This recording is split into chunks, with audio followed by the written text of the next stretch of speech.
Hey, what's up, everybody? Hey, it's us again. Krisna here. I don't think I mean, I know sometimes it's the one time you might be watching this, but Right. so I should introduce her. I don't know if I said your name the whole time, even though it said the name in the description. So we want to talk about gender pronouns, gender identity, everything that's going on in those arenas, but we want to take a more compassionate, balanced conversation. I was going to say judgment, but a conversation about it. Lots of people are coming to too many conclusions, which is fine, but we need more conversations than just conclusions on things. For sure, yeah. And in full transparency, even though I'm compassionate about a lot of people are going through, a lot of this stuff is really crazy for me.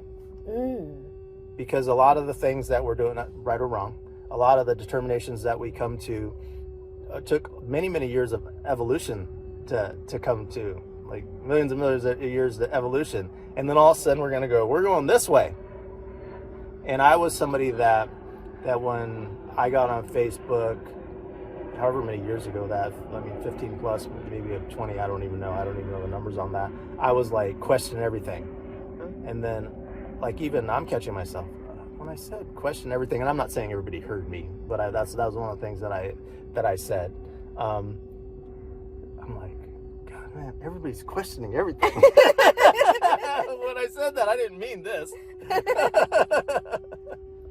Curiosities and questions are always great. Sparks a lot of growth. For sure. I like to break it down to masculine energy and feminine energy. And see how I gestured towards her when I said masculine energy, right, and feminine energy when I went to that.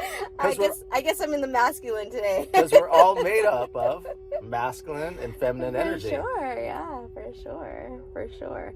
Which I think, this idea of like dualities can be triggering for some, because maybe they don't feel like they fall strongly or solely in one or the other, and so there is a feeling of like, well, where's my bucket, because I don't necessarily feel like I fit into either, which is, I think, part of what's challenging or what prompts challenge in this particular conversation, because even though you're saying masculine and feminine, we know that there's a continuum of variations and combinations. So it's not necessarily that we're in one bucket or the other. As you said, we're both. And so sometimes we are more expressive of one than the other, which then creates its own unique combination. So then we could have a third, fourth, fifth, sixth, X plus a million different types of combinations.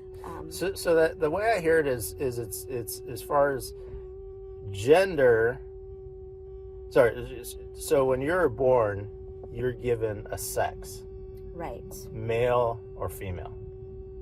And then gender, for the people that speak of gender pronouns, there's so many different organizations that do that, so I can't name what that is. So it's those people. The people that talk about the gender pronouns say that it can be an infinite amount. And I want to defend the old white guys for a second. They need defending. They've been suffering for almost over 400 days. So, I mean, we have been suffering for a lot longer, but they've been suffering for 400 days. It's new to them. Okay. It's totally new. It's new to them. And I'm joking. Yeah. And if you have any complaints, send it to my Gettysburg address. So as far as the mind, since we've gotten to the modern mind over the last 1,000 years or so, I don't know the exact number, it sees things in threes. So male, female, other isn't necessarily crazy for the mind. But when you go to infinity, like you're saying, unlimited, what do they say? It's like an unlimited genders, right, that you can do. Right. I feel that's not necessarily the best for the cause if you're in the gender pronoun camp. And tell us why that, from your perspective, like, why does that create like more difficulty, challenge versus the other? I'm a real open individual. I remember talking to one of my friends, Billy, from high school, and I was like, when we were getting back and we were talking, I was like, you don't go by William now, do you? Because I've changed my names a lot. I go with Jedi Steve now. Like, I don't like when people change their names. You're like, I used to know you as this, but why are you changing it? You're confused. Even though I've done it several times. It's okay for me. But I don't like when other people change their name. So changing their gender can be it, because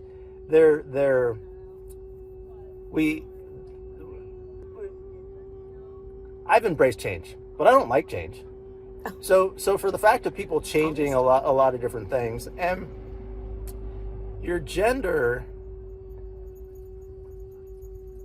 is your gender, or even your genitals are a small percentage of your personality. For sure, which is so fascinating to me in our current culture, where, like you said, our sexual organs are one thing, right? And it determines lots of different things in our biology, our chemistry, and things of this nature. But then we also have our gender, which is socially informed. It's informed not by biology per se. And I think that's why now there's all this expansion of gender, because it feels so constricting to some people because of social norms around what this particular gender identity means, the conformity that you have to have in order to be accepted by society. And so gender as a social construct then becomes so important to the person and to the identity of the person, where we attach ourselves or need to detach ourselves from these labels that we were given by society, which is really fascinating. Yeah, for honestly. sure.